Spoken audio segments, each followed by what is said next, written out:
हरे कृष्ण दोस्तों, भागवत गीता अध्याय 1 श्लोक 2। दृष्ट्वा तु पांडवानीकम व्यूढ़म दुर्योधन तथा आचार्य मुत्तंगम राजा वचनम ब्रवीत। दुर्योधन पांडवों की सेना को देखता है और जाता है गुरु द्रोणाचार्य के पास और कहता है। पहले श्लोक में हमने देखा कि धृतराष्ट्र ने पूछा संजय से, ये कंफर्म किया कि युद्ध होने वाला है या दोनों पक्षों के बीच में कोई समझौता होने वाला है। तो पहले पक्ष में समझौता कंफर्म करना था, युद्ध होगा या समझौता। तो दूसरे अपने श्लोक में आए तो जो समझौतों की जो संभावनाएं वो खत्म हो चुकी हैं। अब दोनों पक्षों की सेना आमने सामने युद्ध करने के लिए तैयार है, लेकिन अभी तक युद्ध शुरू नहीं हुआ है और ना ही भगवत गीता शुरू हुई है।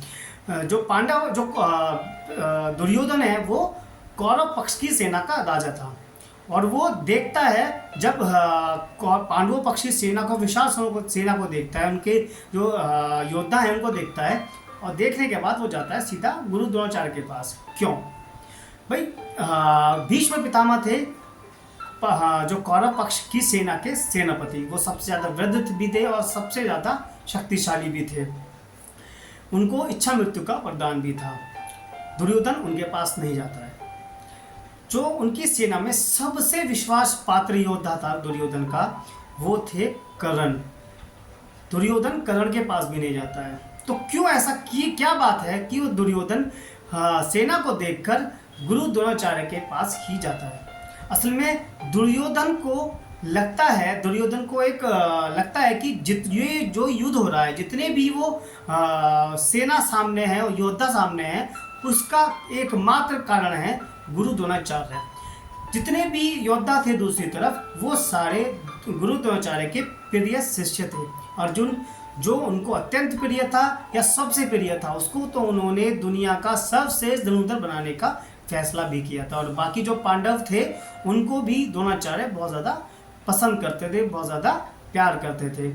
दूसरे थे द्रौपद को द्रोणाचार्य का पूरा राज्य मिल चुका था। उसके बाद भी उन्होंने उससे अपनी दोस्ती निभाई, जिसको द्रौपद भूल चुके थे, दुश्मनी कर चुके थे, वो दोस्ती निभाई और आधा राज्य द्रौपद को वापस दे दिया, जिसकी वजह से आज द्रौपद उनके सामने अपनी सेना लेकर युद्ध करने के लिए खड़े हुए हैं।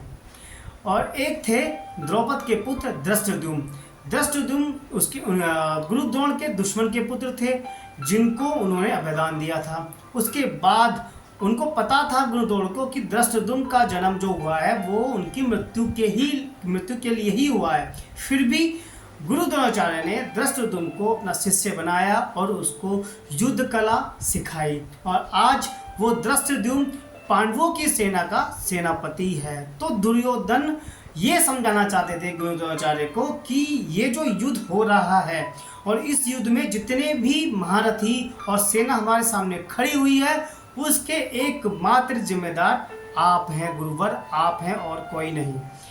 अब अगले श्लोक में जानेंगे कि वो क्या कहता है गुरु द्रोणाचार्य से। तब तक के लिए